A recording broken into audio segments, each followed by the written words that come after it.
20해 만에 고향에 닿은 오지수는 눈앞의 땅도 자신을 시험하러 온 여신도 알아보지 못했다. 새벽별이 바다 위로 희미하게 빛날 무렵 무릉도의 배가 이탁도 해안으로 미끄러져 들어왔다. 배는 너무 빨라 뱃머리의 절반이 모래 위까지 올라왔다. 그러나 오지수는 아무것도 몰랐다.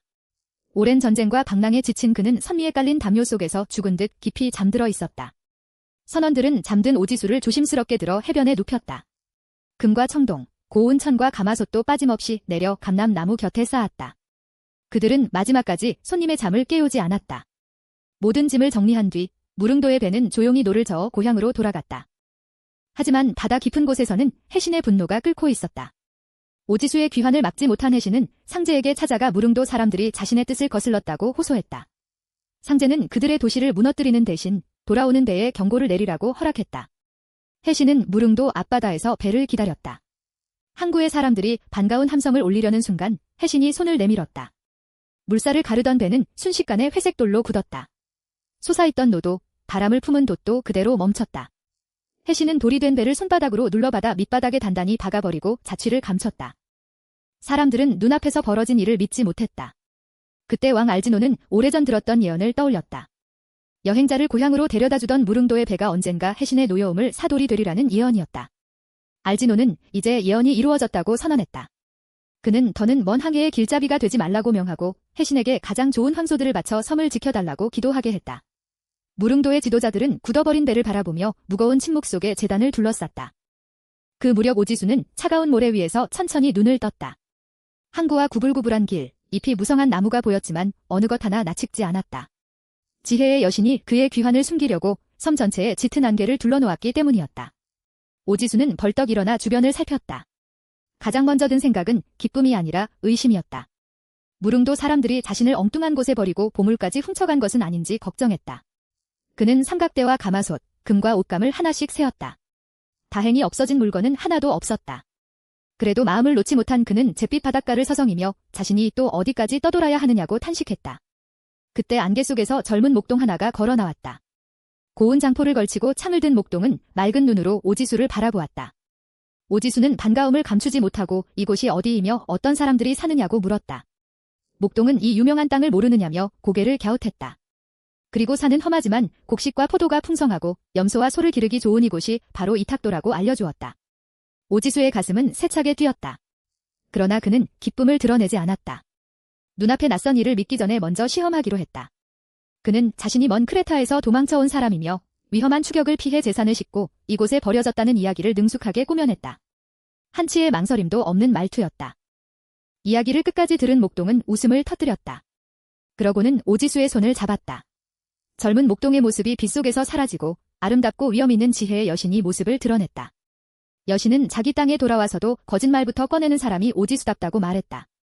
인간 가운데 계략으로 그를 이길 자가 없듯 신들 가운데 지혜와 변장으로 자신을 이길 자도 없다고 했다.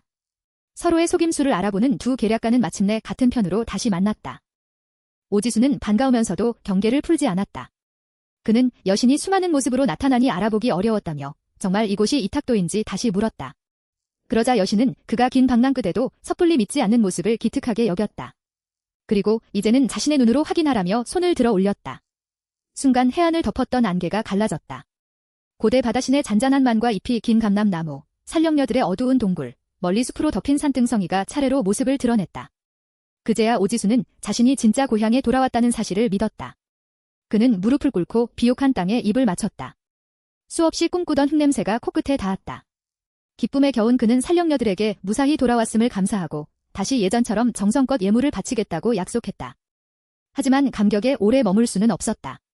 그의 집에는 아내의 자리를 노리는 구혼자들이 들어앉아 재산을 탕진하고 있었다. 여신은 먼저 보물을 감춰야 한다고 말했다. 두 사람은 금과 청동, 정교하게 짠 천을 하나씩 산령녀들의 동굴 안으로 옮겼다. 마지막 보물까지 깊숙이 넣은 뒤에는 커다란 문돌로 입구를 막았다. 두 사람은 오래된 감람나무 아래 나란히 앉았다.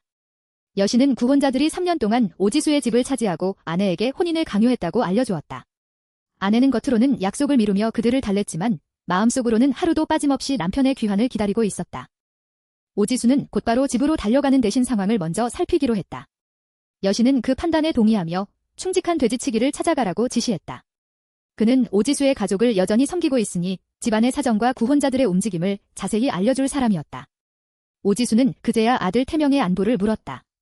여신은 태명이 아버지의 소식을 찾으러 먼 도시까지 갔지만 무사하며 지금은 좋은 대접을 받고 있다고 안심시켰다. 구혼자들이 귀로를 노리고 있기는 했지만 자신이 먼저 찾아가 안전하게 데려오겠다고 약속했다. 계획이 정해지자 여신은 지팡이를 들어 오지수의 어깨를 가볍게 두드렸다. 곧 그의 탄탄한 팔다리가 마르고 피부에는 깊은 주름이 생겼다.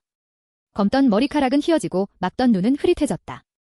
화려한 옷은 그을음 묻은 누더기로 바뀌었고 어깨에는 낡은 가죽 자루가 걸렸다. 누구도 이 초라한 노인이 이탁도의 왕이라고는 생각하지 못할 모습이었다. 오지수는 지팡이를 짚고 천천히 일어섰다.